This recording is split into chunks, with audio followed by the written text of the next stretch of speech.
Why are children in the UK so miserable? In the last week, the Children's Society, a well-known charity operating in this country, has published a survey that suggests 15-year-olds living in the UK are the most unhappy children in Europe. Now, I admit that they did not survey every country in Europe, but they did survey a wide selection of countries, from relatively low-earning Romania through to high-earning the Netherlands and Germany. And whoever we are compared with, our 15-year-olds are the most miserable. 22% of young people in the UK are not satisfied with their life prospects. When we get to the Netherlands, it's only 6%. And that is a stark contrast.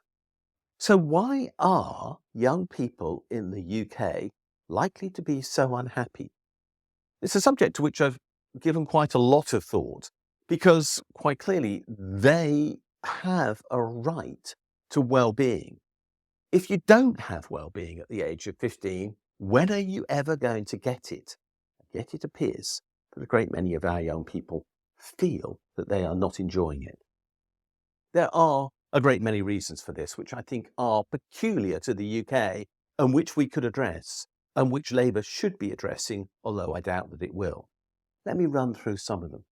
One very obvious reason why young people in this country feel that they are being victimised, if you like, is Brexit. They're being denied the opportunity to move freely in Europe. Keir Starmer is standing up and proudly saying he is going to deny this opportunity to people under the age of 30, even though other countries in Europe want our young people to have that chance. It's quite extraordinary that he is picking on our young people in this way. No wonder they feel as though they have a government that is not on their side. They also have good reason to feel that the government is not on their side when it comes to poverty. Remember that nearly 1 million children in the UK as a whole live in poverty, and sometimes in extreme poverty, because of the government choice to impose a 2-child benefit cap. But there are plenty of other benefits that also impact seriously on the well-being of young children. And that is something that Labour could do something about. Housing is also a big issue. We know that far too many people live in poor quality private rented accommodation, subject to the vagaries of the market and having to change schools and homes and friendship groups and everything else as a consequence far too often. People are too vulnerable when they're living in rented accommodation. Families are at risk as a consequence, and children bear the price for that. Labour needs to improve the security of tenants in private rented accommodation so that children have the certainty that they need to develop as young people. But it isn't planning to do it. There are many other things. For example, in the UK, we eat more ultra-processed food than any other country in Europe. And poor diet, which is heavily associated with the consumption of ultra-processed foods, is a major factor in the creation of depression. Excess fructose in a young person's diet is very likely to lead to depression. We consume too much fructose. Our young people consume too much fast food. The consequence is plain to see. They are unhappy. They're also obese, and the two might well go together. What else is there? There's a lack of opportunity.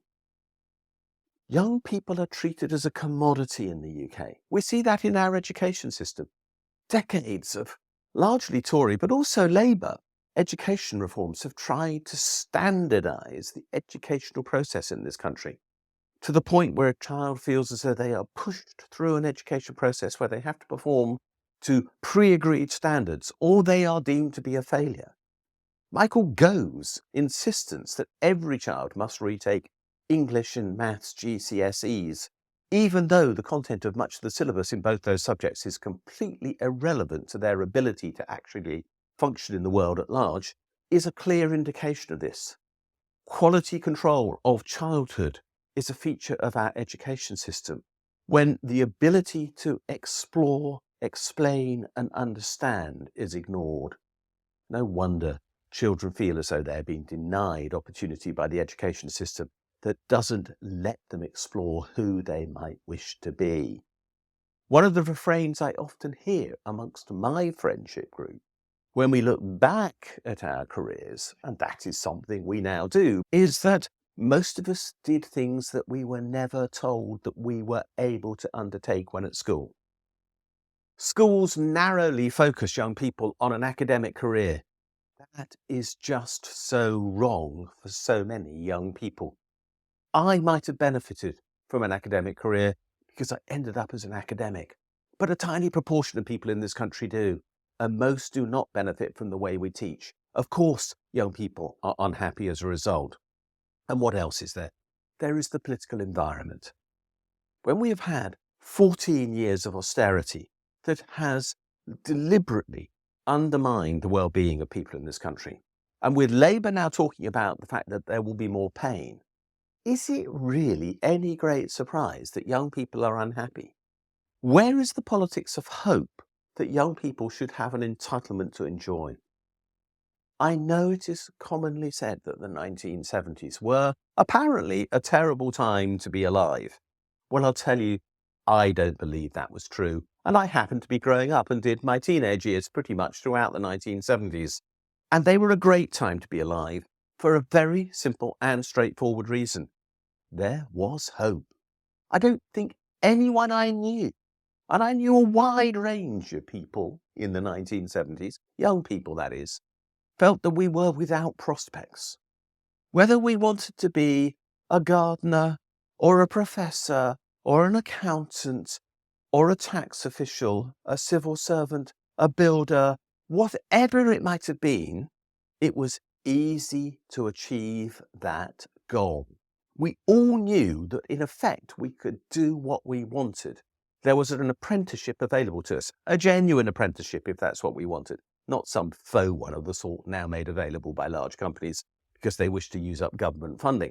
No, there was real training in very many skills within the economy so that people had a chance of acquiring the opportunity to maintain themselves, maintain a family, have children in a home that they might well own or live in with security of tenure. And none of that exists now for young people. Are you surprised that they're miserable? I'm not. If we are to have genuine reform in this country, we have to recreate that hope. And we could. Hope is not dependent on owning the highest grade of iPad or phone or the greatest number of clothes or whatever it is. Hope is dependent on having opportunity. And we have a political system that is intent on denying it. And that is why so many young people are living in a world where they don't feel, in this country at least, that they have the chance to flourish. And that really worries me.